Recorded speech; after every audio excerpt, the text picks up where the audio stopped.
Good morning there. I'm Ellen Horseman. I'm with Camden, Arkansas's First United Methodist Church. I welcome you to our Sunday school class.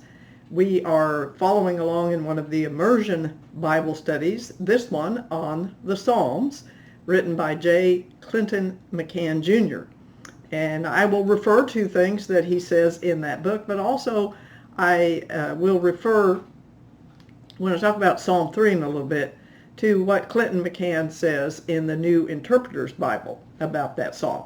Well, let me get to the subject for today. We've been looking at the Psalms, and today our chapter, which is chapter 3, is called Faithful Complaining. Well, let's think about complaining. When we hear the word complaining in our culture, we don't think very highly of the idea of complaining. We use words like, well, she's having a pity party. We tell people they need to get a life, they need to get over it. We're not real high on listening to complaining. And yet many of the Psalms are complaints. Now they're called laments, but they're complaints. And they complain about all kinds of things. And sometimes they complain so vigorously that they almost sound blasphemous, kind of like the psalmist is shaking his fist at God. So perhaps it's not surprising that those psalms are not as popular as the praise psalms are. But complaint psalms, and as I said, they're sometimes called prayer psalms, they're pretty important. And I think it does us some good to take a good look at them and think about incorporating these psalms, praying these psalms as part of our prayer life. It's going to sound strange, I'm maybe getting ahead of myself, but one of the things that Clinton McCann suggested is even if things are not going badly for us at a certain point in our life, that maybe we should still pray some of these lament psalms, if for no other reason than they connect us with people who are suffering and remind us that God is on the side of victims and that we are to be on the side of the victims and of the people who suffer. Well, let's get on talking about complaint psalms. Now, they usually have three elements, and those don't necessarily go in a sequence of 1, 2, 3. They may go back and forth or be in any particular arrangement, but they're normally, of course, if it's a complaint psalm, it's probably going to have complaints. And very often, the psalmist will talk about how there's all these foes or enemies surrounding them. They're constant reference to the enemies, talking about the wicked, the enemies, the foes, the nations. There's a lot of ways of describing the enemies, but these enemies could be anything. They could be illnesses, they could be disasters, they could be other people, they could be armies. All of these things are incorporated in these ideas of enemies. And I think that the enemies are really to be taken more or less as illustrations or to be taken metaphorically, so that when you're reading something about the enemies and God, the enemies are against me, and God, take care of the enemies, you can see that as literally other people, but it can be all kinds of things. If you're fighting a disease, well, that's the enemy. If you're dealing with depression, that's the enemy. If you're dealing, well, you got the idea. Good, because I can't think of another example right now. But what Clinton McCann says is essentially, if you kind of look at all these complaint psalms, the enemies are those things or those people who oppose God or who oppose God's people. And he says another way of putting that is that the enemy will be those things or people who detract from the fullness of life that God intends. So what is it that's keeping us from God, or what is it that opposes us? Or have you ever felt like you were doing God's work and got a lot of complaints from other people, or aggravation or difficulty? Sometimes we think, come on, I'm trying to do what God wants me to do. Well, that's the enemy, as it were. And so the psalm is going to have the complaint, but then it's also going to contain a prayer for help. Even when the psalmist has been despairing, like we see in Psalm 22, where the psalmist says, my God, why have you forsaken me? Even in those psalms, there is a plea for help. Now, Clinton McCann says the very fact that the complaining psalmist do ask for help shows us that the complaints do not come from a lack of faith, but rather from a deep and trusting faith. Here's how he puts it.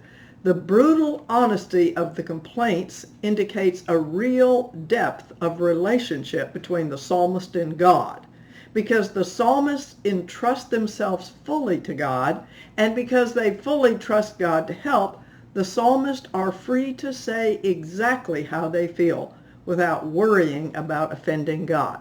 So your complaint psalms will have, of course, complaint, and then they also have prayers for help.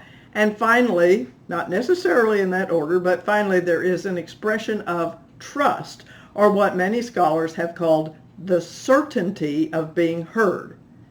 In most of these psalms, the poet doesn't actually say that God has already delivered him or has actually delivered him at that point, but yet there's this expression of trust that God will deliver, that God is in control, that God has heard the psalmist and God cares. So I decided I'd pick out one of these complaint psalms, and I'm using Psalm 3. It's very short, which is one good reason to use it, but it's also the very first prayer psalm or complaint psalm in the Psalter. Let's read Psalm 3, and then we'll pull it apart by verse sections. So Psalm 3, I'm reading it in the NRSV version. O Lord, how many are my foes? Many are rising against me. Many are saying to me, there's no help for you in God. But you, O Lord, are a shield around me, my glory and the one who lifts up my head. I cry aloud to the Lord, and he answers me from the holy hill. I lie down and sleep. I wake again, for the Lord sustains me. I am not afraid of 10,000s of people who have set themselves against me all around. Rise up, O Lord. Deliver me, O God. For you strike all my enemies on the cheek. You break the teeth of the wicked. Deliverance belongs to the Lord. May your blessing be on your people. Like I said, it's short. It's only 8 verses long. But it has all those elements in it of complaint, of trust, and of prayer. And so let's take a look at it. Let's look at verse 1 and 2. This here he kind of names the enemy. Listen. O Lord, how many are my foes? Well, I want you to hear the word many. It's the same Hebrew word, many, many, many. It's actually going to be repeated 3 times in just the first 2 verses. O Lord, how many are my foes? Many are rising against me. Many are saying to me, there is no help for you in God. Well, not only do we name many, many, many, so that's letting us know on the part of this poet here, lots of enemies, lots of people attacking. Something or someone is suggesting to this poet that there's no help in God or no help from God, or possibly even that there really is no God. And notice that the many gets it gets increasingly more specific. First, he just names them. There's many foes. Then the many foes are rising up against me. And finally now, the many are saying, now they're directly addressing the poet, saying, there is no help for you in God. So, oh, wait a minute, I lost my train of thought. Let me find it.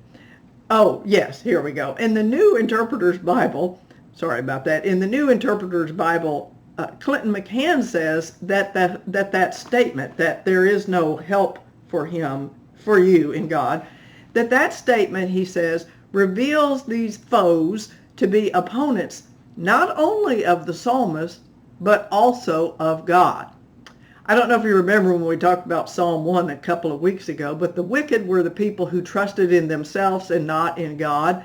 And essentially that's what you're getting here from these foes who say there is no help for you in God. They trust no one but themselves. They don't recognize any rule but their own. They are suggesting to the psalmist, making the psalmist think, or trying to make the psalmist think, there is no God to help you, or if there is a God, there's no help from God. We have to depend upon ourselves. So basically, these foes are trying to come between the psalmist and God.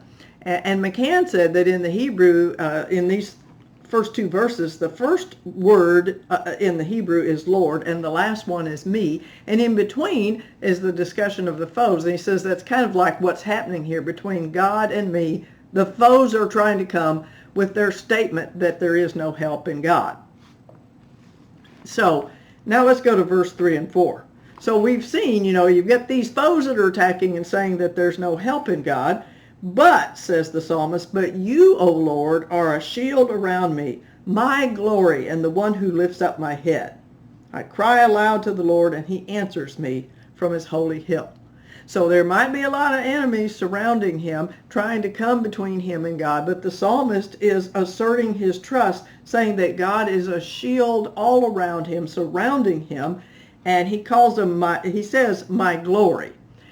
Meaning, my glory comes from you, O Lord. You are the one who lifts up my head. And, I see someone's head bent down in sorrow or weariness, and God lifting it up, and kind of gently lifting it up. That God is delivering him as he cries aloud to God. He says, I'll cry aloud to God, and he will answer me from the mountain. That is an implicit trust that in spite of what these enemies have said about God, that this poet is saying, I trust that God will deliver me. So let's get to verses 5 and 6. Because, and I think this refers back to this idea that I know I can trust God, because he can trust God, the poet says this, I lie down and sleep, I wake again, for the Lord sustains me. I am not afraid of 10,000s of people who set themselves against me all around. The poet can rise, can go to sleep, can sleep in peacefulness, can rise in peacefulness because he believes that God is surrounding him, that God will come and deliver him from his holy hill when the psalmist calls upon him. And so the psalmist says, I'm not afraid of 10,000s of people. Remember, there were many foes, so he's essentially saying, I'm not afraid of those many foes. And so we've had that trust established, that the psalmist is trusting in God. And so now in the next two verses, which are the last two of the psalm, the poet goes on to pray, Rise up, O Lord, deliver me, O God, for you strike all my enemies on the cheek, you break the teeth of the wicked. Deliverance belongs to the Lord. May your blessing be upon your people. Rise up, O Lord. Do you remember that in the verse about the foes were rising up against me? So now the psalmist asks the Lord to rise up, as it were, rise up against the things that are besetting me, rise up against the foes. And then he says, deliver me, O God. Well, McCann said that the Hebrew word that's used here for deliver me, O God, is the exact same word that is used by the foes over here in verse 2, where they say there is no help for you in God. There is no help for you in God. So deliver me, O God. Help me, O God. So the poet is going right back to that same word and saying that there is help. Help me, O God. He's praying to God to give the help that those foes has said that God cannot give you. Then he says, for you strike all the enemies on the teeth, and you break the teeth of the wicked. Now, that's the NRSV translation. Some other translations are a little bit more forceful with it. They put it in the imperative. For example, here's how the CEB puts it. Hit all the enemies on the jaw. Shatter the teeth of the wicked. Well, that's one of the things that some people don't like about these Psalms, because that doesn't sound very Christian, does it? I mean, that's hardly what I would call turning the other cheek when we're saying to God, hey, hit all the enemies on the jaw, shatter the teeth of the wicked. But I think it's important that we remember that these things are not necessarily literal, that they're metaphorical, that the foes might actually be people, but the psalmist is not saying, I want you to beat them up, God. What he is saying is he wants God to turn away the wickedness of these people. And interestingly, he's got them, God striking them on the jaw, shattering the teeth. The activity of God is striking at the very organs of speech. The method by which the enemy was uttering the presumptuous words that there is no help for you from God. when we read these Psalms and we read them as a prayer and we read these things about enemies, and some of them get a lot worse than that. We're reading here, knock the enemy on the teeth, shatter their jaw. We can see that as defeating the enemies of evil, defeating the enemies of depression, of sorrow, of suffering. And who doesn't want God to strike them on the jaw, so to speak? Oh, sorry. Okay, so the poet tells God to strike the enemy on the cheek, get rid of those lying words, as it were. And then he says, deliverance belongs to the Lord. Once again, the word deliverance used here is the exact same Hebrew word that was used in the foes, saying there is no help for you in God, and used in the prayer where the poet had said, deliver me, O God. So the same word, and so here the poet is contradicting the assertion of the foes who had suggested that God couldn't help, and he is essentially saying that God is on the side of those who suffer, and that our help comes from God, that God is the source of genuine health and life and blessing. So these prayer psalms, like Psalm 3, they're important for us to study and to pray, to actually use them as prayers and form them as part of our prayer life. For one thing, they teach us that it is okay to go to God with our complaints. It is okay, it's even encouraged for us to be brutally honest with God. And more importantly, I think these Psalms remind us that we are not self-sufficient. Our culture really prizes self-sufficiency. I think we've talked about this recently. And we often like to go by that expression, God helps those who help themselves, which, by the way, is not in the Bible. It is in Poor Richard's Almanac by Benjamin Franklin, and actually, I think if you look at Bartlett's familiar quotations, it may go even further back than that. It sounds like a pious sentiment, but actually it's not true at all. God helps the very ones who cannot help themselves. God helps those who are helpless. It's not up to me to fix everything. It's not up to me to fix all my brokenness. It's not up to me to fix all my sinfulness, because God is there, and God is on the side of people who suffer. God is there, and God wants to help us in our loneliness, in our pain, in our brokenness, in our sinfulness, in our sense of guilt about that sinfulness. God is on the side of those who need help with these things, and God is ready to come and rescue and deliver us. God helps those who cannot help themselves. That's what these prayer psalms teach us, and we need to be reminded that we are not self-sufficient, that we really need God. Prayer, as in these prayer songs, Clinton McCann said, is for those who know they need help. And McCann would go on to quote Eugene Peterson, who says, prayer is the language of people who are in trouble and know it, and who believe or hope that God can get them through. So the prayer psalms, the complaint psalms, teach us that we can depend on God. Just like this unknown poet in this Psalm 3, where all these enemies were besetting him, and it could have been actual people, it could have been horrible circumstances that make us wonder, where is God? It could have been, like I said, tragedies, it could have been sickness, it could have been anything that was making the poet feel as if these outside forces were suggesting that God won't help, that God can't deliver. And where the poet comes down is on the side of believing that God cares about me. God will surround me like a shield, and God will deliver me. The lament psalms remind us that we can be brutally honest with God about how we feel.